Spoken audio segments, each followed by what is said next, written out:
8 राज्य 10 विधानसभा चुनाव और कुल मिलाकर के कुछ खोने के लिए और कुछ पाने के लिए, वहीं आपके लिए सब कुछ खोने के लिए, क्योंकि एक सीट दांव पर थी और एक सीट से बहुत कुछ खोती हुई आप नजर आ रही है। और एमसीडी इलेक्शन भी इस वक्त कॉर्नर पर है, यानी कि 10 दिन बाद हैं। इसमें सिर्फ मुझे 2 मिनट है और मैं चाहूंगा कि 30-30 सेकंड में सभी अपने गेस्ट को दे पाऊं। प्रेम शुक्ला जी, आपसे शुरुआत करना चाहूंगा।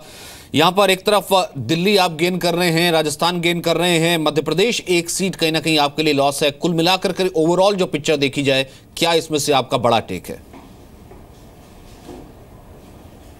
देखिए, अभी आपके यहाँ जो ट्रेंड दिखा रहे हैं उसमें से 8 सीटों के जो ट्रेंड दिखा रहे हैं उसमें 6 सीटें भारतीय जनता पार्टी दिखाई दे रही है।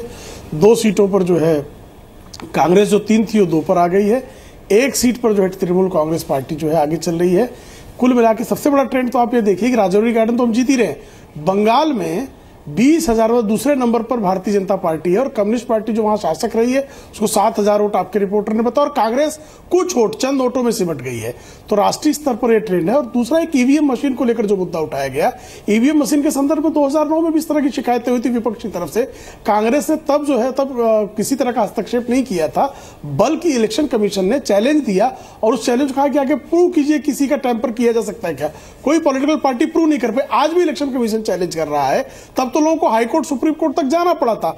आज आप एक संवैधानिक व्यवस्था पर प्रश्न चिन्ह कर रहे हैं। संवैधानिक संस्था उसको जो है निर्णय लेने का अधिकार है, चुनौती उसने दी है, आकर चेक कर लीजिए। कुछ गड़बड़ हो तो भाई इलेक्शन कमीशन का अधिकार है। इन वोटों से भले 8 राज्यों में 10 विधानसभा सीटें, और ये लोग भी कह रहे हैं कि वो जिसे पसंद करते हैं, जिस पे विश्वास करते हैं, उसे वोट कर रहे हैं। जिसे पसंद नहीं करते, जिनके वायदों में वो झूठा उसे देखते हैं, वो कम से कम उसे वोट नहीं कर रहे हैं। ये साफ नजर आ रहा है। प्रेमचंद मिश्रा जी, संक्षिप्त में आपसे भी, आपका इसमें क्या बड़ा टेक है? हालांकि कर्नाटक एक्सपेक्टेड था कि आप यहां से गेन करेंगे, लेकिन उसके बाद भी बहुत सी मध्य प्रदेश आपके लिए एक बड़ा गेन हो सकता है, लेकिन वहां मेक और ब्रेक है।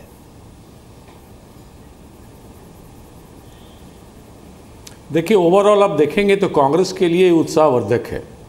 ये अलग अलग राज्यों में अलग अलग परिस्थितियों में उपचुनाव होते हैं, लेकिन जहां दिल्ली में हम बहुत ही कमज़ोर हालत में आ गए थे, वहां एक बहुत बड़ी सफलता हमारे लिए हम इसे देखते हैं कि लोगों का भरोसा फिर से कांग्रेस की तरफ बढ़ा है। ये एक पॉजिटिव साइन है और मैं समझता हूँ इसका रिफ्लेक्शन एमसीडी इलेक्शन में भी देखने को मिलेगा और जो संभावना है वहाँ भारी मतों से हम जीतने जा रहे हैं। पॉइंट क्या है, पब्लिक का माइंड समझ जाइए। अब आप झूठे वायदे करके लोगों को ज़्यादा दिनों तक गुमराह नहीं कर सकते। तो जो पार्टियां चुनाव में कुछ कहती हैं और सत्ता में आने के बाद कुछ और करते हैं, उनके लिए खतरे का संकेत है। और कांग्रेस के प्रति लोगों का भरोसा फिर से वापस आना, और इसीलिए मैंने कहा ना कि लोग सभी जानते हैं। और ये कहीं ना कहीं यही एक रिस्पेक्ट है जो आप कह रहे हैं कि लोकतंत्र में तमाम पॉलिटिकल पार्टीज को मैच्योरिटी से कम दिखानी चाहिए। संक्षिप्त में टी.आर. रामचंद्रन साहब, 30 सेकंड में, आपका इसमें कोई बड़ा फेरबदल या फिर एक्सपेक्टेड है कहीं ना कहीं नतीजे? ज़्यादातर तो एक्सपेक्टेड ही है। यहाँ पर अगर केजरीवाल साहब राजौरी गार्डन पे हार रहे हैं तो मेरे ख्याल में उनके लिए एक माइनस पॉइंट है और इससे उनको फाइट करके ऊपर आना कोई आसान सा काम नहीं होगा, क्योंकि इसको लोग ज़्यादातर एक रेफरेंडम के बारे में देख रहे थे। ओवरऑल स्थिति अगर हम देखेंगे तो बीजेपी की एडवांटेज ज़रूर है।